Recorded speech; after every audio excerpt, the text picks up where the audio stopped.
வணக்கம் நேயர்களே, நீ இன்றி அமையாது உலக நிகழ்ச்சிக்கு உங்களை அன்புடன் வரவேற்கின்றோம். சுழன்றும் ஏற்பின்னது உலகு, அதனால் உழந்தும் உழவே தலை. இன்னைக்கு விவசாயம் எத்தனை சிக்கல்களை, எத்தனை வருத்தத்தை தந்து கொண்டிருக்கிறது என்பது எல்லோரும் அறிந்ததே.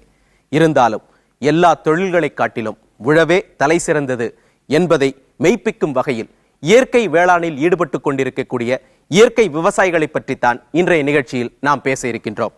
இந்த அரங்கிற்கு வந்திருக்கக்கூடிய இயற்கை விவசாய பெருமக்கள் அத்தனை பேரையும் வருக வருக என வரவேற்கின்றோம்.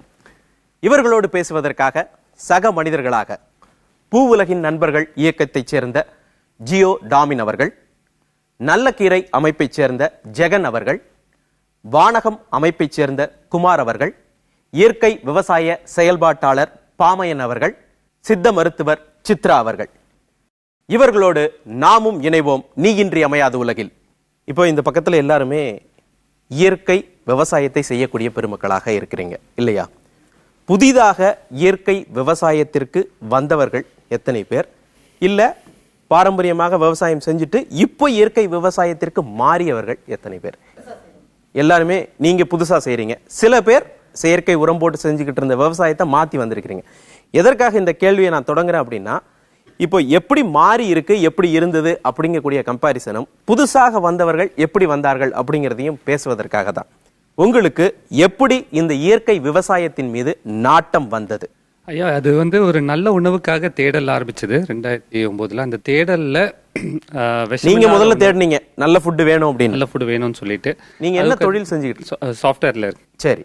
ஒரு தேடல் இருந்தது. ஸோ உணவுக்கும் நோய்க்கும் ஒரு நிறைய அவேர்னஸ், நிறைய ரிப்போர்ட்ஸ் வந்துட்டு இருந்தது. இப்போ பார்த்தீங்கன்னா தாய்ப்பாலில் டிடிடி கண்டுபிடிச்சாங்க சென்னையில், வேர்ல்டு ஹெல்த் ஆர்கனைசேஷன் ஒரு ரிப்போர்ட்டில். இந்த மாதிரி எக்கச்சக்கமாக டேட்டா இருந்தது. ஸோ அதெல்லாம் பார்த்து படித்து பயந்து நல்ல உணவு தேட ஆரம்பித்தோம். தேடும்போது எங்கே விஷமில்லாத உணவு கிடைக்கிறது ரொம்ப கம்மியான இடத்துல தான் கிடைக்கும். அதுவும் கொஞ்சம் சிரமப்பட்டு போய் கொள்முதல் செய்கிற கட்டாயம். ஏன் நம்மளே விவசாயம் பண்ணக்கூடாதுன்னு சொல்லிட்டு திரும்பணும். ஓகே. பேசிக்காக அப்பா அம்மா விவசாயம் தான். அவங்களுக்கு விவசாயத்தை தவிர வேறு எதுவும் தெரியாது. நான் படித்தது விமானவியல், ஏரோநாட்டிக்கல் இன்ஜினியரிங் படித்தேன். சுத்தமாக சேரலை, அந்த என்விரான்மெண்ட் எனக்கு பிடிக்கவே இல்லை. டிஸ்கன்டினியூ பண்ணிவிட்டு வந்துட்டேன். அப்பா அம்மாவோட சேர்ந்து விவசாயம் பண்ணிகிட்டு இருந்தேன். அதுக்கு முன்னாடி விவசாயத்தில் நான் இறங்கி எதுவும் பண்ணினதெல்லாம் இல்லை. 2012 அப்புறமா வந்து விவசாயம் பண்ணும்போது ஒரு 2 வருஷத்தில் தெரிஞ்சுக்கிட்ட விஷயம், விவசாயங்கிறது 2 விஷயத்தை கொடுக்கும். ஒன்று தற்சார்பாக கொடுக்கும், இல்லை அப்படின்னா பொருளாதாரத்தையாவது கொடுக்கும். பொருளாதாரத்தை வச்சு வேணுங்கிறத செஞ்சுக்க முடியும். நம்ம ஏதாவது கற்றுக்கணும், கற்றுக்கிட்டால் அப்பா அம்மா உங்களுக்கு உதவி செய்யலாம் அப்படிங்கிறக்காக தேடினப்போ கிடைச்சது வானகம் இருக்குது, அங்கே பயிற்சி கொடுக்குறாங்க அப்படின்ட்டு அங்கே போனோம். அங்கே போனப்போ எல்லாமே தெரிஞ்சுக்கிட்டோம், என்ன தப்பு பண்ணிகிட்டு இருக்கோம் அப்படிங்கிறத தெரிஞ்சுக்கிட்டோம். ஸோ இது என்னோட அனுபவமாக இருந்தது. திரும்பவும் அங்கேயே போயிட்டு பயிற்சியெல்லாம் எடுத்துகிட்டு இருக்கும்போது நண்பர்கள் மூலமாக நிறைய விஷயங்களை செய்யலாம் அப்படிங்கிறத யோசிச்சுக்கிட்டு இருந்தப்போ இந்த நல்ல நாட்டு விதைகள் வேணும் அப்படிங்கிறத பகிர்ந்துக்கிட்டாங்க. அவங்களுக்காக சேகரிக்க ஆரம்பித்தோம். ஸோ இப்போ என்ன பண்ணிகிட்டு இருக்கோம்னா, இந்த நாட்டு ரக விதைகளை, தமிழகத்தில் இருக்கக்கூடிய மரபு ரக விதைகளை சேகரித்து வச்சுக்கிட்டு தோட்டத்தில் போட்டு எடுத்து வச்சுக்கிறோம், கேட்குறவங்களுக்கு எடுத்து கொடுக்குறோம். ஓகே. ஸோ இதுக்கு எந்த ஒரு மருந்து எதுவும் அடிக்கிறது இல்லை, இதில் வர்றதை வீட்டுக்கு எடுத்து கொடுத்துக்கிறோம். ஓகே. ஸோ இப்போ ப்ரிசர்வ் பண்றீங்க இல்லையா? மரபு ரக விதைகளை பாதுகாத்து. வேறு யாராவது எப்படி வந்தீங்க? பாட்டி தான் கடைசி வரைக்கும் விவசாயம் பண்ணிட்டு இருந்தாங்க, அதுவும் ராமநாதபுரம் மாவட்டத்தில் காய்ந்த பகுதியில். இப்போ ஆனால் நாங்கள் வந்தது என்ற அடிப்படையில் இங்கே கிட்டத்தட்ட எல்லாரும் பரிட்சயமான நண்பர்கள், சமூக இயக்கங்கள் நிறைய ஈடுபட்டிருந்தோம். அப்போது இந்த நம்மாழ்வாரையாவுடைய அந்த பேச்சு, அவருடைய செயல்பாடுகள்லாம் இதில் மாற்றத்தை கொண்டு வர்றதுக்கு படித்த இளைஞர்களால் தான் முடியுன்றத எண்ணங்களின் சங்கமம்ன்ற ஒரு நிகழ்ச்சிக்கு அவர் அழைச்சிருந்தோம். அப்போ அவங்க சொன்னப்போ அதில் இருக்கிற நண்பர்கள்லாம் சேர்ந்து ஒன்று இதை வெற்றிகரமான ஒரு தொழிலாக மாற்றி காட்டணும். இது நாம் லாபகரமாக செஞ்சு காட்டலாம், வேற யாரும் செஞ்சு காட்ட போகிறா. அப்போ அதுக்கு வாய்ப்பு இயற்கை விவசாயம் தான். அப்போ இயற்கை விவசாயம் செய்யணும், அதை லாபகரமாகவும் செய்ய முடியுன்றத ஒரு பதிவு செய்யணும், சமூகத்தில் ஒரு தாக்கத்தை உண்டாக்கணும்னா இப்போ நண்பர்கள்லாம் சேர்ந்து தான் இப்போ இந்த நல்லக்கீரை ஜெகன்லாம் உருவாக்கின. அது தமிழ்நாட்டில் ஒரு தாக்கத்தை கொடுத்தது, படித்தவங்கலாம் இயற்கை விவசாயம் செய்கிறாங்கன்னு. சின்ன வயசில் 2 வயசாக இருக்கிறதே பாட்டி விதையை கையில் கொடுத்து விதைன்னு சொன்னாங்க. திருவல்லிக்கேணியில் கான்கிரீட் ஜங்கிளில் நாங்களே எங்கள் காய்கறியை வளர்த்தோம். வெளியில் வாங்குறதுங்கிறது ரொம்ப கம்மியானது. இதே கல்யாணம் ஆகிட்டு ஒரு அப்பார்ட்மெண்ட்டுக்கு வந்தபோது என் குழந்தைக்கு நான் கீரை கொடுக்கும்போது அதில் பூச்சி ஸ்மெல். பாப்பையை காமிச்சாலும் சரி, எந்த கார்ட்டூனை காமிச்சாலும் சரி, அவள் சாப்பிட மறுத்தா. இதோ இந்த தேடல் கொஞ்ச நாள் கழிச்சு கேன்சர் பேஷண்ட்ஸோட நான் கொஞ்சம் இன்ட்ராக்ட் பண்ணிட்டு இருந்தேன். அவங்களோட வாழ்க்கை முறையை பார்த்துட்டு இருக்கிற போது கெமிக்கல் கலந்த உணவும் ஒரு காரணம், கேன்சருக்கு கெமிக்கல் கலந்த உணவும் ஒரு காரணம்ங்கிறத கண்டுபிடிச்சு நானே ஃபேஸ்புக்கில் ஜிவைஓவி அப்படின்னு ஆல்ரெடி சார் தொடங்கியிருந்தார், அதில் சேர்ந்து டெரஸ் கார்டன் அமைச்சோம். அதுலேருந்து சின்னதாக ஒரு நிலம் வாங்கி இப்போ இயற்கை விவசாயம் பண்ணிட்டுருக்கேன். அமெரிக்கா போய் படிச்சுட்டு ஒர்க் பண்ணிட்டு எல்லாம் வந்தாச்சு. 2012 வந்து ஒரு இப்போ அடுத்த பாரம்பரியமாக விவசாயம் பண்ணிட்டு இருக்கோம், எப்பவும் விட மாட்டோம். சரி, அடுத்து நம்ம என்ன பண்ணலாம் அப்படின்னு யோசிக்கும் போது ஒரு வாரம் ஒரு சுற்றுப்பயணம் போனோம். இயற்கை விவசாயம் இல்லாமல் விவசாயம் என்ன நிலைமையில் இருக்குது, யார் என்ன பண்ணுறாங்கன்னு. அதில் சுருக்கமாக சொல்லணும்னா ஒரு 20 பேரை பார்த்துருப்போம். இயற்கை விவசாயம் பண்ணுறவங்க மட்டும்தான் வந்து ஒரு ஆப்டிமிசமோட பேசினாங்க. நீங்க வந்தது வந்து ஒரு தேடுதல் உங்களுக்குள்ளேயே இருந்தது, நாம ஏதாவது செய்யணும் அப்படின்னு. விவசாயம் செய்யணுன்றது வந்து நம்மளோட அது ரத்தத்திலே இருக்கிற விஷயம். எதை எப்படி செய்யலாம்னு நம்ம யோசிப்போம். எப்பயுமே ஒரு கருத்து இருக்கு, அப்பாவோட நம்ம பெட்டரா பண்ணணும்னு எல்லா மகன்களுக்கும் இருக்கும். தெரிஞ்சுட்டு பண்ணலான்னு போகும்போது இயற்கை விவசாயம் பண்றவங்க மட்டும்தான் வந்து வழி சொன்னாங்க, மற்றவங்களால சொல்ல முடியல. ஓகே, அதன் மூலமாக இயற்கை விவசாயத்துக்கு வந்தீங்க. நான் ஏற்கனவே எங்கள் அக்ரிகல்ச்சர் ஃபேமிலி தான் எங்களோட ஃபேமிலி. நான் விவசாயம் பண்ணிட்டு இருக்கும்போது 2000 வந்து சுபாஷ் பாலேக்கரோட பயிற்சி தெரிஞ்சுட்டு வந்தேன். அப்புறம் வந்து எங்கள் தண்ணி குறைஞ்சிட்டு வந்தேன், நிலத்தடி நீர் குறைய இரிகேஷன் சிஸ்டத்துக்கு மாறணும். இரிகேஷன் சொட்டு நீர் பாசனத்துக்கு மாறும்போது என்னாச்சுன்னா எங்களுக்கு வந்து அந்த வெஞ்சூரி உறிஞ்சிற வெஞ்சூரி வந்து மாட்ட முடியாமல் இருந்துச்சு, ஒரு சூழ்நிலை ஏற்படுச்சு. அந்த வருஷம் பார்த்திங்கன்னா மஞ்சள் மற்ற தென்னை எல்லாமே நல்லா தான் இருந்துச்சு. அப்போ நம்ம ஏதோ தப்பு பண்ணிட்டு இருக்கிறோம், ரசாயன உரங்கள் போட்டு நம்ம ஏதோ தப்பு பண்ணிட்டு இருக்கிறோங்கிறது எங்களுக்கு புரிய வந்தது. அப்போ இதனோட தேடுதல் ஆரம்பிக்க அப்புறம் எங்கே தேட ஆரம்பிச்சோம். அப்புறம் நம்மளாரோட பயிற்சிக்கு போனோம். அப்புறம் சத்தியமங்கலத்தில் SR சுந்தரம் ஐயான்னு சொல்லி எங்களுக்கு நல்ல வழிகாட்டல் காட்டினாரு. அது ஃபில்ட்ரேஷன் சிஸ்டம் ஐயா எங்களுக்கு நல்ல வழிகாட்டல் கொடுத்தாரு. அப்புறம் அதுக்கப்புறம் எங்களை வந்து ஒரு குரூப்பாக ஃபார்ம் பண்ண சொன்னார். பசுமை பேரையும் நஞ்சில்லா வேளாண் விளைபொருள் உற்பத்தியாளர் சங்கம் சொல்லி ஒரு கூட்டமைப்பு 45 விவசாயிகள் சேர்ந்துங்க ஒரு 50க்கும் மேற்பட்ட வெஜிடபிள்ஸ் உற்பத்தி பண்ணி அது மார்க்கெட்டிங் பண்ணுறதுக்கு ஒரு தொழில்நுட்பத்தை பண்ணி கொடுத்தாரு. இப்போ நாங்கள் இந்த குரூப்பில் இருக்கிறவங்களுக்கு நல்ல 4-5 வெரைட்டி வெஜிடபிள்ஸ் உற்பத்தி பண்ணுறதுக்கு தினசரி ஒரு 1000 ரூபாய்க்கு மேலே வருமானம் நிற்கிற அளவுக்கு இருக்குது, நல்லா இருக்குங்க. ஓகே, ஒரு நல்ல உணவை தேடிய பயணத்துல நம்ம விவசாயம் பண்ணுவோம் அப்படின்னு ஒவ்வொருத்தர் ஒவ்வொரு காரணத்தோடு இயற்கை விவசாயத்தை நோக்கி வந்திருக்கிறாங்க. இன்றைக்கு இயற்கை விவசாயத்தினுடைய தேவை என்னவாக இருக்கிறது? இப்போ மிகப்பெரிய ஒரு உலகளவில் பெரிய சிக்கல் வந்திருக்கு. என்ன அப்படின்னா, பூச்சிக்கொல்லிகள் வர தொடங்கிய பிறகு இந்த 1ஆம் தலைமுறை 2ஆம் தலைமுறை போய் இப்போ 4, 5ஆம் தலைமுறை வரைக்கும் பூச்சிக்கொல்லிகள் வந்துருச்சு. பூச்சிக்கொல்லிகள் வந்த பிறகு என்ன ஆயிடுச்சு அப்படின்னா, ஒட்டுமொத்தமான சூழல் மண்டலமே நாசமாயிருச்சு. அப்போ ஒரு பேர் அச்சம் வந்து அறிஞர்கள் மத்தியில் வந்திருக்கு, அதாவது அறிவியல் அறிஞர்கள் மத்தியில் பெரிய அச்சம் வந்திருக்கு. 1962 ரேச்சல் கார்சன் எழுதின புத்தகம் சைலன்ட் ஸ்ப்ரிங் உங்களுக்கு தெரியும். இன்னொரு என்ன கண்டுபிடிச்சாங்க அப்படின்னா, பூச்சிகளே அழிக்க முடியாது அப்படின்னு கண்டுபிடிச்சாங்க. ஏன்னா பூச்சிகள் இல்லைன்னா உலகத்தில் மனிதர்களே இருக்க முடியாது. நம்ம வர்றதுக்கு முன்னாடியே பூச்சிகள் வந்துருச்சு. அப்போ பூச்சிகள் இல்லாத உலகத்தை கற்பனை பண்ண முடியாது. அப்போ என்ன ஆகுது அப்படின்னா, இனிமேல் வந்து இந்த பூச்சிக்கொல்லி ரசாயன உரங்கள், ஏன்னா பூச்சிக்கொல்லிக்கான காரணம் ரசாயன உரம். ரசாயன உரத்தை பயன்படுத்தும் பொழுது செடி பச்சை பச்சையாக வரும், அதை நோக்கி பூச்சிகள் வரும், அந்த பூச்சிகளை கொள்வதற்காக பூச்சிக்கொல்லி. இப்போ இந்த நச்சு வளையம் இருக்கு இல்லையா, இந்த வளையம் வந்து இனிமேல் செல்லுபடியாகாது அப்படிங்கிற ஒரு நிலை ஏற்பட்ட பிறகு உலகத்தில் முழுக்க வந்து தேடல் ஆரம்பிச்சது. அந்த தேடலில் ஒரே கண்டுபிடிச்ச வழிமுறை தான் இன்னைக்கு இயற்கை வேளாண்மை. இது ரொம்ப நாளாகவே இயற்கை வேளாண்மை 2ஆக பிரிக்கலாம். நம்ம ஒரு ட்ரெடிஷ்னல் ஆர்கானிக் ஃபார்மிங்னு ஒன்று சொல்லலாம், மாடர்ன் ஆர்கானிக் ஃபார்மிங்னு சொல்லலாம். இந்த நம்முடைய மரபு சார்ந்த இயற்கை வழி வேளாண்மை என்பது காலங்காலமாக இருந்தது.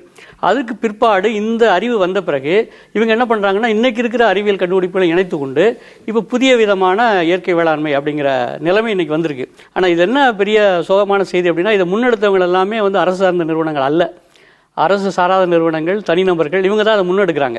அதுக்கு பிற்பாடு சில அரசுகள் வந்து கொஞ்சம் கொஞ்சமா எடுக்க, இப்ப பல நாடுகளே வந்து முதல்ல பாதை போடுறவங்க ஒருத்தரா தானே இருக்கிறாங்க. அதான் வந்து இதுல அந்த அடிப்படையில் இருந்தது. ஓகே, இன்றைக்கு தேவை வந்து இந்த பழைய செயற்கை உர முறைகள் இன்னைக்கு வந்து பலன் அளிக்காது அப்படிங்கக்கூடிய ஒரு தேக்கம் வந்த பிறகு இயற்கை விவசாயத்தை நோக்கிய பார்வை திரும்பி இருக்கு அப்படிங்கிறது ஒரு பார்வை. இயற்கை விவசாயிகள் பற்றியும் விவசாயம் பற்றியும் தொடர்ந்து பேசலாம் ஒரு சிறிய இடைவேளைக்கு பிறகு. நீ இன்றி அமையாத உலக நிகழ்ச்சி தொடர்கிறது. இப்ப வந்து அவர் பேசும்போது நல்ல உணவு அப்படின்னு ஒரு வார்த்தையை சொல்லிக்கிட்டே இருந்தார் இல்லையா? ஒரு மருத்துவரா பாக்குறீங்க, இன்றைக்கு இயற்கை விவசாய பொருட்கள் வரவு தேவையாக இருக்கிறதா, அது அவசியமாக இருக்கிறதா, எப்படி பாக்குறீங்க? கண்டிப்பா அவசியமா இருக்கு. அது அவர் நல்ல கீரை அந்த ஃபார்ம் போகும்போது என்னோட முதல் இது அதுதான்.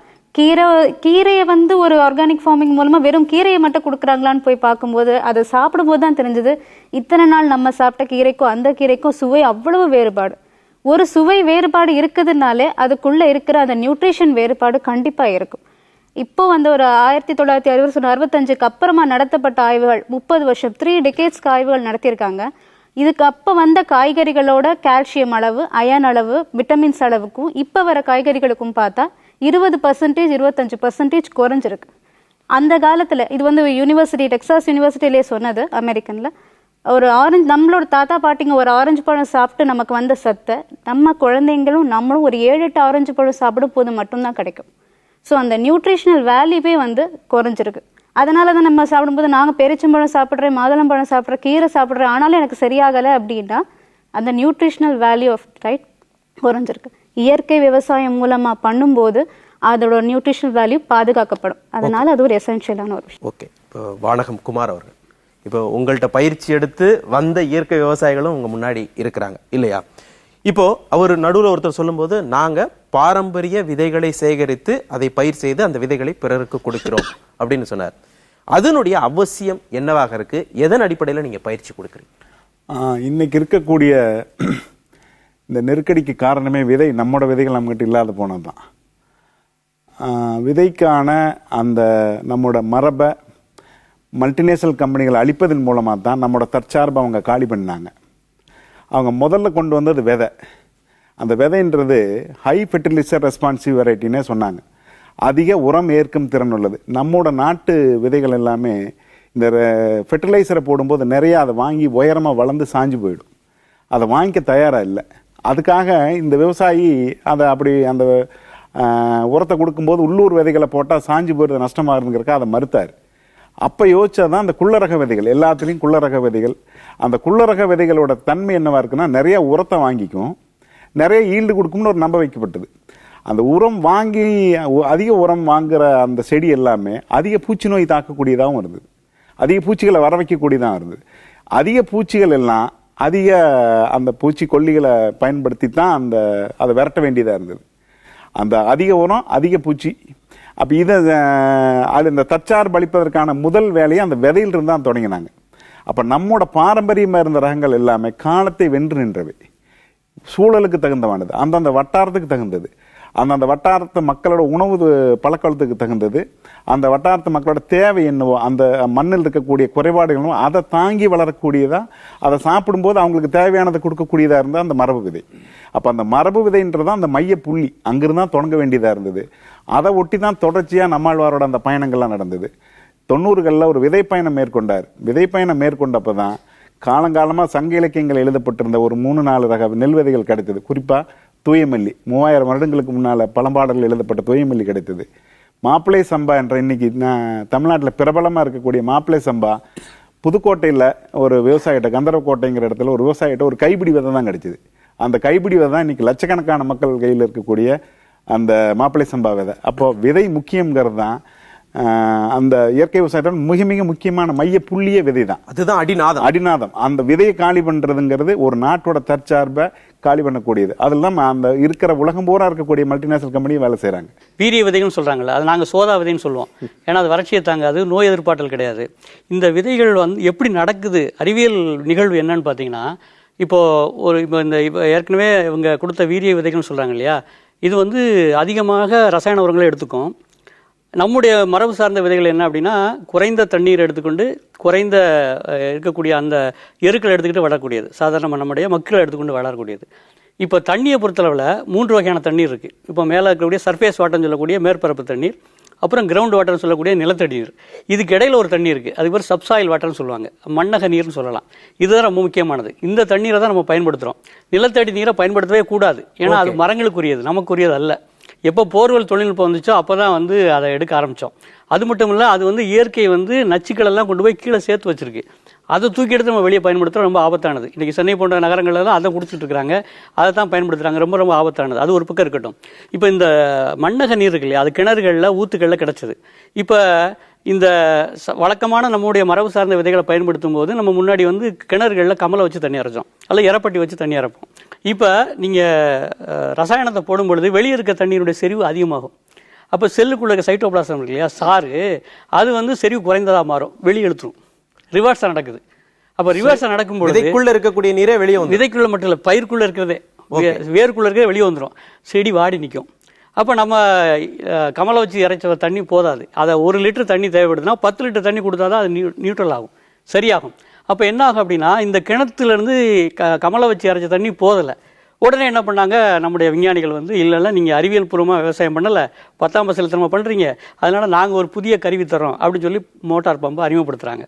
இந்த மோட்டார் பம்பு என்ன செய்யுது அப்படின்னா, இருக்கிற தண்ணியை வேகமாக உறிஞ்சி எடுக்குது. இப்போ ஒரு கிராமத்தை எடுத்துங்களேன், ஒரு கிராமத்தில் 100 கிணறுகள் இருக்குது. 100 கிணறுகளில் கமலை வச்சு இறக்கிறாங்க. ஆனால் இந்த பம்பு கொடுக்கும்பொழுது 100 பேருக்கும் தரமாட்டாங்க. பொதுவாகவே வந்து ஒரு அங்கே செல்வாக்கு மிக்கவங்களுக்கு தான் கிடைக்கும் பொதுவாக லோன் அப்படிங்கிறது. இப்போ 10 பேர் இந்த கிணத்துக்குள்ள பம்பை போட்டு உறிஞ்சிறாங்கன்னு வச்சுங்களேன், 90 பேர் கிணத்து தண்ணி இங்கே வந்துடும். அப்போ 90 பேரும் நிலத்தை விட்டு வெளியே போகணும். அது மட்டும் இல்லை, இது வந்த உடனே தண்ணியை போட்டு இந்த ரசாயன உரத்தை போட்ட உடனே செடி பச்சை பசைன்னு க்ரோத், பசுமையான வளர்ச்சி. பார்த்த உடனே செடிக்கு பூச்சிகள்லாம் வருது. நமக்கு என்ன சொல்லி கொடுத்துட்டாங்க அப்படின்னா, பூச்சிகள் எல்லாம் மோசமானது. எப்படி கிருமிகள் எல்லாம் மோசமானதுன்னு சொன்னாங்களோ அதுபோல் பூச்சிகள் எல்லாம் மோசமானது. இந்த பூச்சிகளில் 2 வகை இருக்குது, சைவ பூச்சி அசைவ பூச்சின்னு. நன்மை செய்கிற பூச்சி இருக்குது, தீமை செய்கிற பூச்சி இருக்குது. இப்போ இந்த நன்மை செய்யக்கூடிய பூச்சிகள் என்று சொல்லக்கூடிய அசைவ பூச்சிகள் பறந்துகிட்டு இருக்கு மேலே, அப்படியே அதுதான் வேட்டைக்காக காக்கும். இந்த தீமை செய்கிற பூச்சிகள் ஒளிஞ்சிட்டு இருக்கும். இப்போ நம்ம பூச்சிக்கொல்லி பூச்சியை பார்த்தோன்னே பயந்து போய் விவசாயி ஓடுவார். போன உடனே அவங்க கேட்பா, கடையில் ஒரு ஆள் சின்ன பையன் இருப்பா, அவர் தான் அங்கே டாக்டர். அவர் பார்த்தோன்னே சொல்லுவார், என்ன 1வது மருந்தா 2வது மருந்தானு, மருந்துன்னு வேற பேர் அதுக்கு கொல்லியே. அப்போ 1வது மருந்தா 2வது மருந்தானோன்னா 1வது மருந்துன்னு சொல்லுவார். இவர் போன உடனே அதை கொண்டாந்து அடிப்பார். அது வந்து தொடு நஞ்சு, மேலே பட்ட உடனே சாகடிக்கக்கூடியது. இப்போ ஸ்ப்ரே பண்ண உடனே என்ன ஆகுனா, மேலே பறந்துட்டு இருக்கக்கூடிய நன்மை செய்கிற பூச்சிகள்லாம் முதல்ல சாகும். 1 வாரம் கழிச்சு பார்த்தா எதிரியே இருக்காதா, பூச்சிகள் அதிகமாகிடும், தீமை செய்கிற பூச்சிகள். 15 போய் திருப்பி ஓடுவார். இவர் போய் திருப்பி கேட்பார், 2வது மருந்து பெர்சிஸ்டன்ட் ஆர்கானிக் பொல்யூட்டன்ஸ், அதாவது ஊடுருவி பாயும் நஞ்சு, அது 2வது தலைமுறை மருந்தை கொடுக்குறாரு, பூச்சிக்கொல்லியை கொடுக்குறாரு.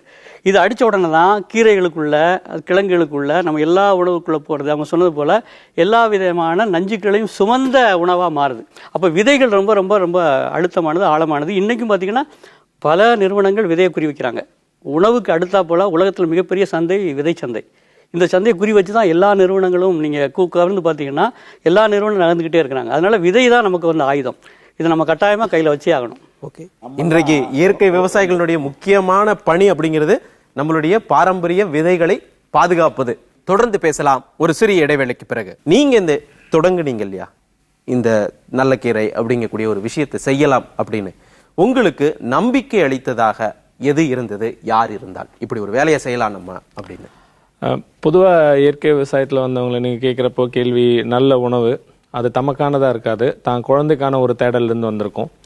அப்புறம் திரும்ப நல்ல உணவு, அதுவும் தனக்கானது கிடையாது, தன்னுடைய பெற்றோர்கள் நோய்வாய்ப்பட்டதுனால வந்த விளைவுகள், இப்படி அவங்களுடைய இதெல்லாம் பார்த்தீங்கன்னா அந்த நோய்க்கான மருந்து அதனோட தேடலுக்காக இயற்கை விவசாயத்தில் வந்தவங்களா இருப்பாங்க. ஆனால் நல்லக்கீரையுடைய எங்களுடைய அமைப்பு நாங்கள் வந்து ஜேசி குமாரப்பா வந்து இந்திய பொருளாதாரம், கிராமிய பொருளாதாரத்தை உருவாக்குனவர். காந்தியுடைய கனவை, காந்திய பொருளாதாரத்தை நினைவாக்குறதுக்கு, அதை நிரூபிக்கிறதுக்கு ஜேசி குமாரப்பா தான் உகந்தவன் சொல்லிட்டு காந்தி கடிதம் எழுதி ஜேசி குமாரப்பாவை வர வைக்கிறார். நான் ஜேசி குமாரப்பாவுடைய புத்தகங்கள் படித்ததனுடைய தாக்கல் தான் எங்களுக்கு. ஸோ நாங்கள் இயற்கை விவசாயத்துக்கு வந்தது காரணம் கிராம பொருளாதார முன்னேற்றம். ஜேசி குமாரப்பா என்ன சொல்றாருன்னா, நம்ம வந்து இன்னைக்கு இயற்கை விவசாயம், ஆர்கானிக் ஃபார்மிங், நேச்சுரல் ஃபார்மிங் அப்பெல்லாம் நிறைய பேசிட்டு இருக்கோம் இல்லைங்களா. ஆனால் அவர் வந்து தாயன்பு பொருளாதாரம்ன்றாரு. அதை ஒரு இயற்கை விவசாயத்தை பொருளாதாரம், அதுவும் சாதாரணமா இல்ல, அன்பு பொருளாதாரத்தையும் தாண்டி ஒரு தாய் அன்பு எப்படி இருக்கும் அந்த மாதிரி ஒரு தாய் அன்பு பொருளாதாரம், ஆமா அப்படியே வந்து கொண்டு வந்தார். ரொம்ப குறிப்பா இன்னும் டீப்பா எங்களுக்கு அதுல பார்க்க வேண்டிய விஷயம் என்னன்னு பாத்தீங்கன்னா, 1950களில் ஜேசி குமாரப்பா 1,00,000 தனிநபருக்கான விவசாய திட்டம் அப்படின்ற ஒரு திட்ட வடிவமைப்பை உருவாக்கி கொடுத்திருக்காரு. மொத்த நிலப்பரப்புல எத்தனை சதவீதம் தானியங்களுக்கு, எத்தனை சதவீதம் இனிப்பு கரும்பு, எத்தனை சதவீதம் பருப்பு, எத்தனை சதவீதம் எண்ணெய் வித்துக்கின்ற முதற்கொண்டு போட்டார். இந்த திட்ட வடிவமைப்பு பயன்படுத்த தவறுனாலதான், அதாவது என்ன ஸ்டாட்டிஸ்டிக்ஸ்னா நிலப்பரப்பு சதவீத தவிர்த்து சொல்றாரு. இப்ப நாம எதை எழுந்திருக்கோம் பாத்தீங்கன்னா, லிட்டரலா பிச்சை எடுக்கிற கதை. நம்ம வந்து மியான்மர் கிட்டையும் தான்சானியா கிட்டையும் பருப்பு கொடுங்கன்னு 65 லட்சம் டன் வந்து இம்போர்ட் பண்ணிட்டு இருக்கோம். தேவைக்கு அதிகமா அரிசியும் சர்க்கரையும் கோதுமையும் உற்பத்தி பண்ணி கடல்ல கொட்டுறோம். என் தாத்தன் பாட்டன் முப்பாட்டன் எல்லாம் தங்கெண்ணெய், கடலை எண்ணெய், நல்லெண்ணெய் சாப்பிட்டு நல்லா தான் இருந்தாங்க. இன்னைக்கு பாத்தீங்கன்னா நான் மரபணு மாற்றப்பட்ட விதைகளை என்னுடைய நாட்டில் தடை பண்ணிட்டேன். ஆனா எந்த உலக நாடுகளில் மரபணு மாற்றப்பட்ட விதைகளை பயன்படுத்துறாங்களோ அந்த நாட்டில இருந்து ஆயிலை இம்போர்ட் பண்றேன். 2 விஷயம் மட்டும், ஆயிலையும் பல்சஸும் பருப்பும் எவ்வளவு இம்போர்ட் பண்றேன்னு பாருங்க. ஆனா தேவைக்கு அதிகமா அரிசி சக்கரை கோதுமையை கொட்டுறோம். இதுதான் அந்த பொருளாதாரம். ஸோ நான் எங்களுடைய இலக்கு அந்த பொருளாதாரம் சார்ந்த விஷயங்கள் போனன்றது. அப்போ எங்களுடைய காரணம் பார்த்தீங்கன்னா ஜேசி குமாரப்பா. எங்களுடைய கனவை நினைவாக்குறதுக்கு. ஓகே, அவர்தான் உங்களுக்கு ஒரு முன்னுதாரணமாக இருந்தவர் இல்லையா? உங்க ஊர் பக்கத்தை சேர்ந்தவர் நினைக்கிறேன் இல்லையா, கல்லுப்பட்டி. ஓகே, இப்படி யாரோ ஒரு நபர் இந்த இயற்கை விவசாயத்திற்கு வருவதற்கு நமக்கு ஒரு இன்ஸ்பிரேஷனலா ஒரு ஐடியாலஜிக்கலா இருந்திருக்கலாம். அப்படி உங்களுக்கு யாராவது இருந்தாங்களா? இவரை பார்த்தேன், இவர் சொன்னதை கேட்டேன், இதற்கு பிறகு நான் இதற்குள்ள வந்தேன் அப்படிங்கிற மாதிரி பின்னாடி? ஆக்சுவலாக நான் வந்து ஒரு தெரப்பி கிளாஸில் வாலண்டியர் பண்ணிட்டு இருந்தேன், ஃபிசிக்கலி அண்ட் மென்டலி சேலஞ்ச் கிட்ஸ்க்காக. ஸோ அங்கங்கே அவங்க வர அம்மா அப்பாங்களோட வருத்தத்தை பார்த்தேன். சாப்பாட்டுனால இந்த மாதிரிலாம் குழந்தைக்கு ஆயிருக்குன்றது ஒரு அம்மாவால் எடுத்துக்க முடியல. எனக்கு ரொம்ப மனசை பாதிச்சுது. அதே சமயம் அப்போ தான் நல்லக்கீரை ஜெகன் சாரோட ட்ரைனிங் ப்ரோக்ராம் இருந்தது. கீரையில் ஒரு நம்ம நல்ல தரமான ஒரு கீரையை தான் ஒரு ப்ரெக்னென்ட் லேடிக்காக இருந்தாலும் சரி, ஒரு குழந்தைக்காரன்னு சொல்லி மோஸ்ட் நியூட்ரிட்டிவ் இதுன்னு கொடுக்குறோம். அதில் இருந்த விஷத்தை தெரிஞ்சுக்கிட்டேன். ஸோ அதை பார்த்துட்டு நம்ம பண்ணணுமே, நம்ம குழந்தைக்கு ஒரு அம்மாவாக நான் என்ன பண்ண முடியும். ஃபஸ்ட்டு வீட்டில் எல்லாமே ஒரு 10 வகை பழச்செடி, 20 வகை கீரையே, 20 வகை என்னென்ன பண்ண முடியுமோ என் பையனுக்கு நான் செய்வேன் வீட்டில். அடுத்த ஸ்டெப்பு இப்போ அரிசி எங்கே போய் வாங்குறது, நம்ம அதை தேடி போகிறதுக்கு நம்மளே விளைவிக்கலாமேன்னு ஒரு 3/4 ஏக்கர் நிலம் இருக்குது. அதில் வந்து நான் பூங்கார் நெல் போட்டேன், இது எள்ளு போட்டேன். ஸோ நெல்லுக்குமே எனக்கு ஒரு 10 கிலோ நெல் கொடுத்தாங்க ஃப்ரெண்டு. ஆர்கானிக்ன்ற போது நல்லா ஹெல்ப் பண்ணுவாங்க கொடுக்கறதுக்கு. அது கொடுத்த போது இப்போ நான் ஒரு 100 கிலோ நெல் அவங்களுக்கே நான் கொடுத்துருக்கேன் திருப்பி. ஸோ அந்த மாதிரி நெல்லுமே சேவ் பண்ணோன்னு ஒரு இது. So Jagan sir one of my inspiration. எனக்கு இன்ஸ்பிரேஷன் நார்மன் போர்லா. ஒரு வித்தியாசமான கதை நம்மளுது. 2011 ஐசிஆரில் அக்ரிகல்ச்சர் அசிஸ்டன்ட் சயின்டிஸ்டாக எனக்கு வேலை கிடைச்சிது. அப்போ நான் நினச்சது வந்து நார்மன் போர்லாவை. அங்கே தான் தொடங்கினேன். விவசாயத்துக்கான தீர்வு பசுமை புரட்சின்னு உலகத்தந்தை. அவர் இந்தியா தந்தை எப்படி வரோ அது மாதிரி ஒரு உலகத்தந்தை. அவர் தான் எனக்கு இன்ஸ்பயர் ஆகி அங்கேருந்து தொடங்கணும். ஆனால் அந்த எக்ஸாமில் போய் பாஸ் ஆகிட்டு வந்த பிறகு அந்த கேள்வி நான் யோசித்தேன். ஆஸ்திரேலியாவுடைய தேசிய மலர் எதுன்னு ஒரு கேள்வி இருந்தது. இதுக்கும் இந்திய விவசாயத்துக்கு என்ன சம்மந்தம் ஒரு கேள்வி எழுந்தது. அங்கேருந்து தொடங்கி நேராக திருவண்ணாமலைக்கு வந்தால் அன்றைக்கி வந்து நெல் திருவிழா. அங்கே நம்மாழ்வார் வந்து அங்கே தெளிவாக பேசினார். இந்த குட்டரக நெல், இந்த யூரியா சம்மந்தமாக பேசும்போது நார்மன் போர்லாலேருந்து ஒரே குதி தான். நமக்கு இந்த பயணமே கிடையாது.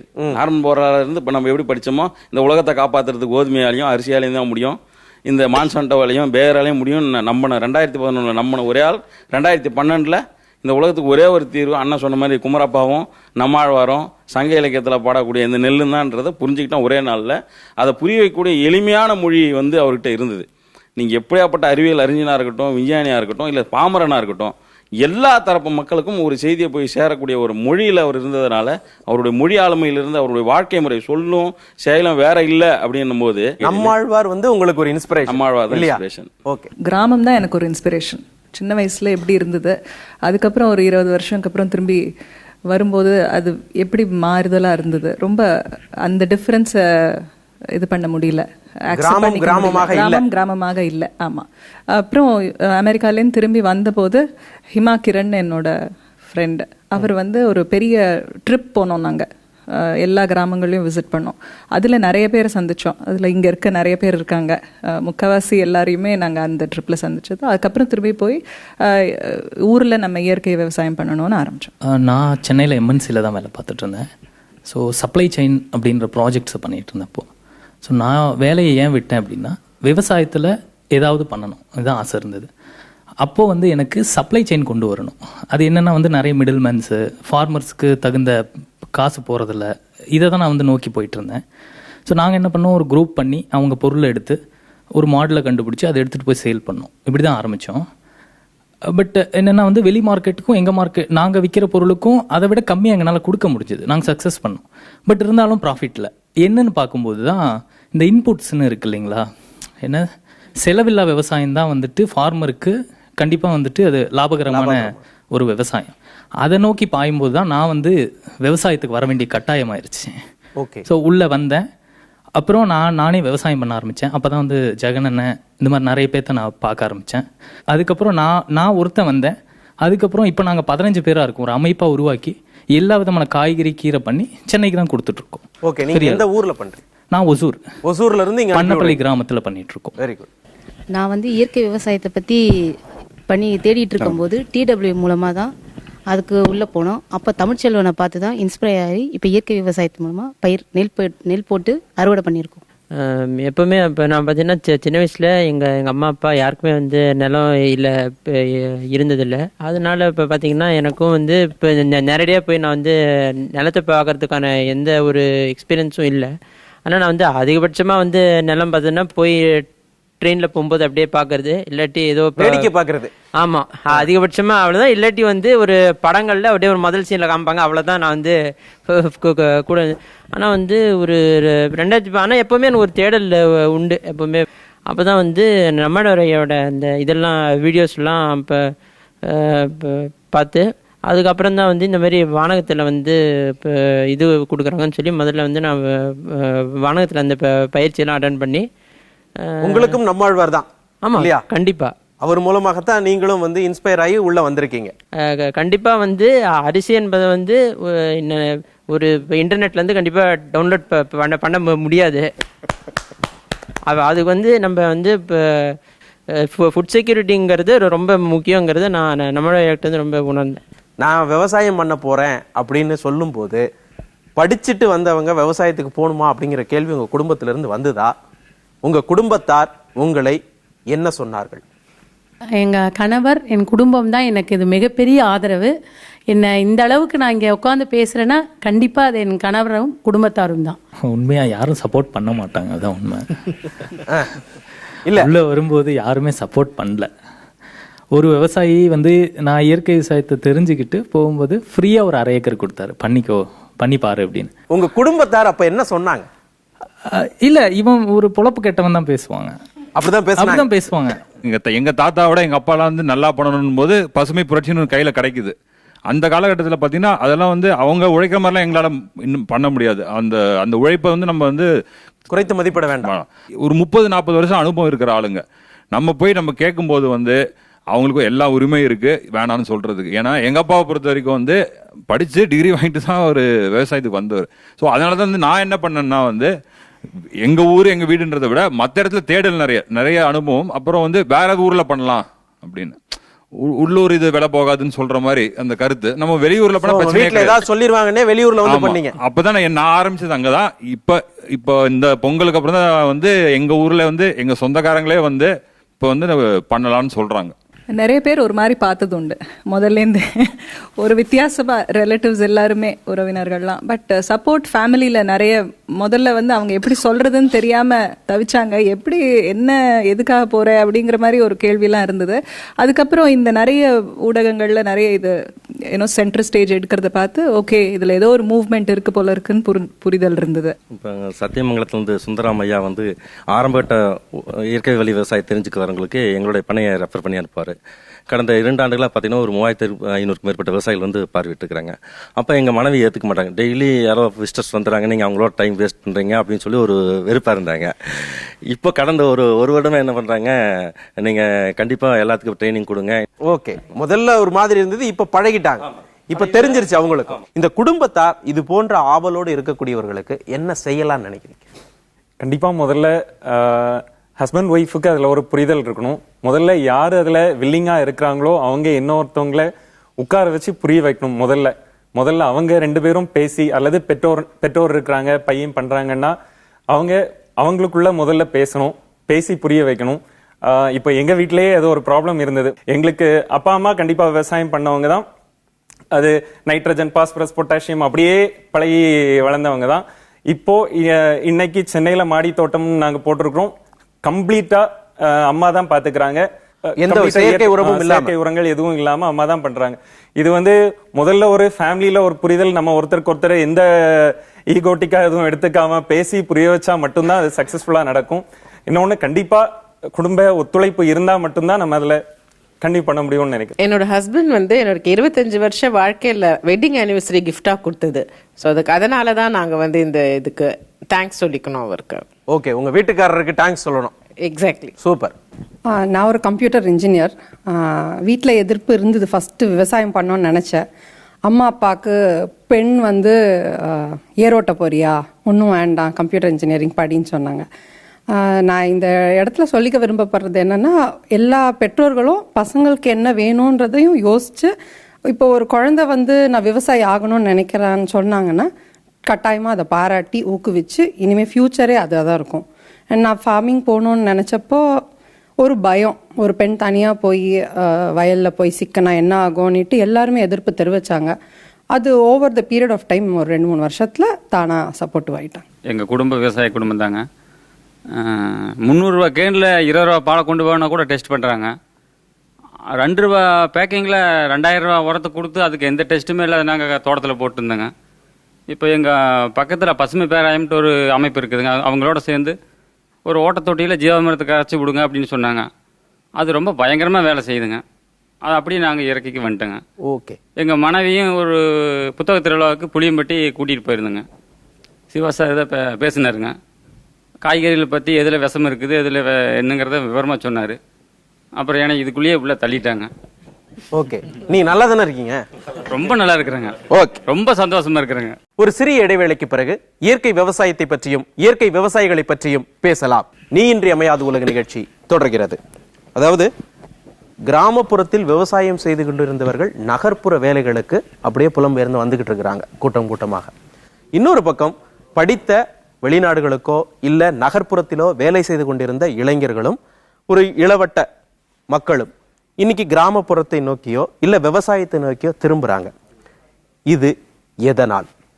2-3 காரணங்கள். அவங்க முதல்ல வந்து அவங்க ஒர்க்ல இருக்க ஸ்ட்ரெஸ், அந்த அங்கே கம்பெனியில் எப்போவுமே சிஸ்டம் முன்னாடி உட்காந்துட்டு நல்ல வெளியில் நமக்கு பார்க்கும்போது தெரியும் ஒரு தனியார் நிறுவனத்தில் உயர் பதவியில் கூடுதல் சம்பளத்தில் வேலை செய்கிறாருன்னு தான் இருக்கும். ஆனால் அங்கே போனதுக்கப்புறம் அவருக்கு இருக்கக்கூடிய அந்த டிப்ரெஷன், அந்த ப்ரெஷர் அதெல்லாம் தாண்டி வெளியில் அப்படியே யோசிக்கும்போது பார்த்தீங்கன்னா விவசாயம் சார்ந்த விஷயங்கள் அப்படின்றத தான் அவங்க வராங்க. இப்போ ப்ரெஷரில் இருக்கேன், இந்த வேலையில் அதிகம் ப்ரெஷராக இருக்கு, இந்த வேலையை விட்டு இன்னொரு வேலைக்கு போவேன்.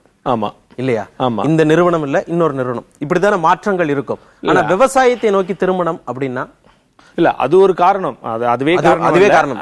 அது ஒரு காரணம். அந்த ஃபர்ஸ்ட் ஏதாச்சும் ஒரு வரணும் இல்ல, அதுக்கு அடுத்த அப்புறம் அது தேடல் இருக்கும். அதுக்கப்புறம் முதல் தேடல அந்த போர் அடிச்சு போயிடும். ஆனா இன்னைக்கு எல்லாருக்கும் பாத்தீங்கன்னா ஒரு எங்களை பொறுத்த வரைக்கும் பொதுவாக பார்த்தீங்கன்னா நம்முடைய தலைமுறையில் ஜீனில் இருந்து நிறைய தலைமுறை ஜீன் இருக்கும்.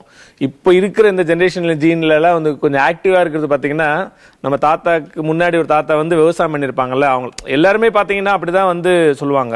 வரும்போதே என்கிட்ட வரும்போதே சொல்லுவாங்க, எங்கள் கிராமம் அவங்க சொன்ன மாதிரி அந்த என்னுடைய கிராமத்தில் இருந்து இழந்து போன விஷயங்களை திரும்ப என் குழந்தைங்களுக்கு மீட்டு கொடுக்கணும், அந்த மாதிரி விஷயங்களுக்காக தான் வராங்க. இது ஒரு ரொம்ப ஆரோக்கியமான ரொம்ப வரவேற்கத்தக்க ஒரு விஷயம். நான் பார்த்த அளவில் வந்து பார்த்தீங்கன்னா மற்ற துறையிலேருந்து வரவங்க ரொம்ப ரொம்ப குறைவு. ஐடி செக்டார்லேருந்து வருதுன்னா அவங்களுக்கு தெரியுது இந்த ஐடி செக்டார் இனிமேல் வந்து சர்வைவ் ஆகாது. இப்போ நீங்கள் அமெரிக்கா நடக்கிற நிகழ்வுகள்லாம் உங்களை நீங்கள் பார்க்குறீங்க. அவர் சொன்ன மாதிரி டவுன்லோட் பண்ண முடியாது. ஆமாம், பண்ண முடியாது. அது ஒன்று. ரெண்டாவது, இதுக்கு எதிர்காலமும் இல்லை. இனிமேல் வந்து எதிர்காலம் இல்லை. எதிர்காலத்தில் வந்து விவசாயம் தான் இருக்கும் அப்படிங்கிற புரிதல் இருக்குல்ல, ஒரு என்லைட்மெண்ட்டு, அது வந்து இந்த படித்த வெளிநாடு போய் வரக்கூடியவங்களுக்கெல்லாம் இருக்குது. அதனால அவங்க வர்றாங்க, அது குறைவான எண்ணிக்கையில் வர்றாங்க. அது ஒரு காரணம். இன்னொன்று காரணம் என்ன, பணம் இருக்குது அவங்ககிட்ட.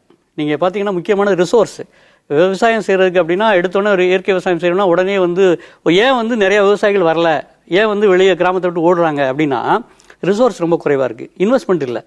ஆனால் இங்கே பார்த்தீங்கன்னா இவங்களுக்கு கொஞ்சம் சம்பாரிச்சு வச்சுருக்காங்க, வெளியே போய் சம்பாரிச்சு அந்த பணம் இருக்குது. ஸோ அதனால் இவங்களால ஒரு நிலத்தை வாங்க முடியுது, அல்லது நிலத்தை குத்தகைக்கு எடுக்க முடியுது, கொஞ்சம் முதலீடு செய்ய முடியுது, அதை செய்து அதை வந்து கொஞ்சம் தாக்கு பிடிக்க முடியுது, ஒரு 2-3 ஆண்டு காலம் தாக்கு பிடிக்க முடியுது. இந்த தகவல்கள்லாம் அவங்கள்ட்ட இருக்கிறதுனால இவங்களால வர முடியுது. ஆனால் இந்த பகுதியில் இருக்கக்கூடிய இளைஞர்களோ அல்லது விவசாயிகளோ வெளியே போகிற காரணம் அவங்களுடைய ரிசோர்ஸ் வந்து மோசமாக தாக்கப்பட்டிருக்கு. அதனால இவங்க வெளியேறாங்க. இதான் ரெண்டுக்குள்ள. ஓகே, எனக்கு என்னன்னா ஒரு பேஷன்ல இவங்கெல்லாம் வந்துடுறாங்களோ, இன்னைக்கு ஐடியில் போய் கையில் காசு இருக்குது, ரிசோர்ஸ் இருக்குது அப்படிங்கக்கூடிய ஒரு முடிவில் இன்னைக்கு வந்துடலாம், நம்மளால் ஒரு 2 ஏக்கர் வாங்கிட முடியும், இயற்கை விவசாயத்தை பற்றி கேட்குறோம் பேசுகிறோம், நம்மளும் போட்டு பார்ப்போம் அப்படிங்கிற மாதிரி ஒரு பேஷனில் வராங்களோ அப்படிங்கிற கேள்வி இருக்குது. நீங்கள் சொல்கிறது ஒரு விதத்தில் உண்மை இருக்கும். இப்போ இந்த ட்ரெண்டு மாதிரி தான் தோணும். பார்த்தீங்கன்னா இயற்கை விவசாய ஜோதி கொழுந்து விட்டு எறிகிற மாதிரி இருக்கும். ஆனால் யதார்த்தம் வேறையாக இருக்குது. வானகத்தில் தொடர்ச்சியாக மாதம் 2 பயிற்சி நடத்திட்டுருக்கோம், 3 நாள் பயிற்சி, 5 நாள் பயிற்சி. ஆரம்பத்தில் வானகம் தொடங்கினது நோக்கம் விவசாயிகளுக்கு பயிற்சி அளிக்கிறது தான், இயற்கை வேளாண்மை பயிற்சி.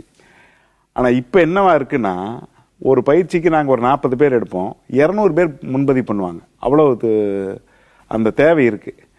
அந்த ஒரு 40 பேரில் ஒரு 15 பேர் விவசாயிகள் இருப்பாங்க, பாக்கி இருக்கிறவங்க எல்லாரும் குறிப்பாக அந்த ஐடி அந்த மாதிரியான துறையிலிருந்து வர நகரவாழ் மக்கள் தான் இருப்பாங்க. நாங்கள் அங்கே வந்து அதை நிறைய கிராஸ் கொஸ்டின் பண்ணுவோம். ஏன் இதை நோக்கி வந்தீங்க, என்ன தேவை இருக்குது, இதில் நிற்பாங்களான்ட்டு. பெரும்பாலானவங்களுக்கு ஜெகன் சொன்னது மாதிரி அந்த ஸ்ட்ரெஸ் இருக்குது. ஸ்ட்ரெஸ்ஸு கொடுத்த அந்த அழுத்தத்தின் மேலே உடலில் கடுமையான பாதிப்புகள் இருக்குது, நோய் சார்ந்த பாதிப்புகள் இருக்குது. அதை தேடி போகும்போது இப்போ அவங்களுக்கு இருக்கிற மாற்று வழியாக சொல்கிறது, நீங்கள் இயற்கை உணவுக்குள்ளே போகணும், இயற்கை சார்ந்த விஷயங்களுக்குள்ளே போகணும்னு சொல்லும்போது இப்போ அதை தேடி நகரங்களில் எங்கே கிடைக்கும்னு பார்க்கும்போது அதில் நம்பிக்கை இல்லாத இருக்குது. விரல் விட்டு எண்ணக்கூடிய கலைகளில் தான் அதை உண்மையாக செய்கிறாங்க, இயற்கையில் விளைஞ்ச பொருட்களை வைக்கிறாங்க. அப்போ என்ன செய்யணும், அப்போ என்னன்னா இப்போ ஒரே மாற்று வழி நம்மளே உற்பத்தி பண்ணிக்கணுங்கிற நிலைமைக்கு வராங்க. இப்போ குறைஞ்சபட்சம் அவங்க முன்னால் இருக்கிற 2 விஷயம், ஒன்று நம்ம கொஞ்சம் நிலம் வாங்கி செய்யணும், இல்லைன்னா நம்ம வீட்டில் மாடியிலையோ அல்லது வீட்டில் இருக்க காலி இடங்கள்லையோ செஞ்சுக்கணுங்கிற அந்த அவேர்னஸ் வந்துடுச்சு. இப்போ போன பயிற்சிக்கு வந்த ஒரு நண்பர், அவரோட அப்பார்ட்மெண்ட்டில் 350 வீடுகள் இருக்கு. 350 பேரும் சேர்ந்து ஒரு 19 ஏக்கர் நிலம் வாங்கி விவசாயம் செய்ய ஆரம்பிச்சிட்டாங்க. ஓகே, இப்போ அந்த அளவுக்கு அவங்களுக்கு அந்த தேவை இருக்கு, புரிஞ்சுக்கிட்டாங்க, அந்த விஷயத்தை புரிஞ்சுக்கிட்டாங்க. சூப்பர். அதாவது ஒரு அடுக்குமாடி கட்டடத்துக்குள்ள இருக்கக்கூடிய அத்தனை நபர்களும் சேர்ந்து அவர்களுக்கான உணவை உற்பத்தி செய்கிறார்கள் அப்படிங்கிறது வந்து ஒரு மகிழ்ச்சியானது. இது ஒரு முன்னுதாரணமானதும் கூட. இப்ப ஐடி செக்டார்ல இருக்கிறவங்க மட்டும்தான் உங்களுடைய பயிற்சிகளுக்கு இல்ல இயற்கை விவசாயத்தை நோக்கி வராங்களா, மற்ற வேலையில இருப்பவர்களும் வராங்களா, எப்படி இருக்குது? ஐடின்றது இப்ப நான் சொன்னேன் இல்லையா, அந்த அந்த ஒரு குறியீடா கொழுந்து விட்டு எறிகிற மாதிரி சொல்றதுக்கு சுலபமானதா இருக்கு. இப்ப வானகத்துல சிவிலும் மெக்கானிக்கலும் படிச்சு 23 இன்ஜினியர்கள் வாலண்டியரா இருக்காங்க ஒரு வருஷம். அப்ப எல்லா துறையிலையும் அந்த அழுத்தம் இருக்குது, எல்லாருக்கும் வேலை கிடையாது, அங்க போனாலும் கிடைக்கக்கூடிய அந்த சம்பளம், அவங்கள அந்த மதிக்காது இருக்கிறது, இதெல்லாம் சேர்ந்த கலவையா தான் இருக்கு. கணினித்துறை சார்ந்தவர்களை தாண்டி அடுத்த லெவல்ல அதிக ஆர்வம் உள்ளவர்கள் யாருன்னு பாத்தீங்கன்னா மருத்துவர்கள். எல்லா மருத்துவர்கள் தான் அதிகமா இயற்கை சார்ந்த விவசாயத்துல நான் எங்களுடைய பார்வையில கணினித்துறைக்கு அடுத்து வர்றவங்க அவங்க தான். ஏன்னா அவங்களுக்கு பிரச்சனைகள் தெரியுது. நீங்க எப்படி பாக்குறீங்க? இயற்கை உணவை தேடி போகும்போதுதான் அவங்களுக்கு தேவையான சத்துக்கள் கிடைக்கும். ஒண்ணு, இன்னொன்னு எங்களுக்கு மருந்து தயாரிக்கும் போது யூஸ்வலா யூஸ் பண்ற வெஜிடபிள்ஸ் இல்லாம மூலிகைகளை தேடி போகும்போது கிடைக்கிறதுக்கு ரொம்ப இதுவா இருக்கு. அதாவது கிராமப்புறங்கள்லயோ ஊர்கள்லயோ வந்து மருத்துவம் பாக்குறவங்களுக்கு அது பரவாயில்ல. இங்க சென்னை நகரத்துல ஒரு சின்ன எருக்கஞ்செடி தேவைன்னா கூட நம்ம ஒரு கொஞ்சம் தூரம் ஒரு 2-3 கிலோமீட்டர் தாண்டி நகர வேண்டியதா இருக்கு. அது ஒரு நொச்சி தழை இருக்கு, நீங்க போட்டு ஆவி பிடிக்கலாம் அப்படின்னு சொன்னா கூட அந்த நொச்சி மரத்தை தேடுறது கஷ்டமா இருக்கு. முதல்ல அவைலபிலிட்டியே கஷ்டமா இருக்கு. அதுக்கு தாண்டி அது இயற்கையானதா அப்படிங்கிறது நம்ம கொஞ்சம் கஷ்டம் தான். குப்பை நிக்கிற எல்லா இடத்துலயும் இருக்கும், பட் அதுக்குள்ள நிறைய கெமிக்கல்ஸ், போர்டுல சிமெண்ட் டஸ்ட் நிறைய கெமிக்கல்ஸ் இருக்கிறதுனால அந்த மூலிகையோட பயன்பாடும் மூலிகையில இருக்கக்கூடிய அந்த நோய் தீர்க்கிற சக்தியுமே வந்து கம்மியா இருக்கு. அப்ப இயற்கை விவசாயத்துல விளைஞ்சது எங்களுக்கு கிடைச்சதுன்னா அது வந்து நோய் தீர்க்கறதுல ரொம்ப உதவியா இருக்குங்கிறது எங்களோட தேடல காரணம். ஓகே, அதாவது இவர்கள் எல்லாம் இந்த விவசாயத்தை நோக்கி வந்ததற்கு பின்புலமாக ஒவ்வொரு காரணங்கள், ஒவ்வொரு படிநிலைகள் இருந்திருக்கு அப்படிங்கறத 2 பக்கம் பேசும்போதும் எனக்கு புரியுது. நெல் வந்து பாரம்பரிய நெல் ஒரு 25 வகை நெல், காய்கறி 300 வகை வந்து குழந்தைங்களை வச்சு ஒரு 3 கிரவுண்ட்ல வளர்த்தோம். ஒரு கட்டத்துல அந்த கரும்பும் வாழையும் மஞ்சளும் நெல்லும் என்ன செஞ்சுனா நிறைய தண்ணியை காலி பண்ணி இன்னைக்கு தண்ணி இல்லாத சூழ்நிலைக்கு ஆக்குனதும் அதான். அப்ப அவங்க மானாவாரி விவசாயத்தை நோக்கி தண்ணி இல்லாத விவசாயத்தை நோக்கி வர்றாங்க. அப்படி வரும்போது அது பல்பயிராத்தான் இருக்கும். இப்போ அந்த கரிசல் மண்ணில் கொஞ்சம் மழை பெஞ்சாலே போதுமானது. செம்மண்ணில் மழை பெஞ்சா கூடுதலாக தண்ணி கொடுக்கணும். அப்போ செம்மண்ணுக்கேற்ற பயிர்கள், அதற்கேற்ற நீர் நிர்வாகம், கரிசல் மண்ணுக்கேற்ற நீர் நிர்வாகம், இதெல்லாம் நம்ம அடிப்படையாக தெரியணும். இப்போ நம்ம என்ன செஞ்சிட்டோம் அப்படின்னா பசுமை புரட்சிக்கு பிறகு எல்லாம் பேக்கேஜா மாத்திட்டோம். தண்ணி அதிகமா தேவைப்படக்கூடிய நெல்லையும் சர்க்கரையும் கோதுமையும் உற்பத்தி பண்ணி கடல்ல கொட்டுவேன். குறைஞ்ச நெல் தேவை, அதுல 5% தண்ணி தேவை இருந்தா போதுமான எண்ணெய் வித்துக்களையும் பருப்பையும் இம்போர்ட் பண்ணுவேன்.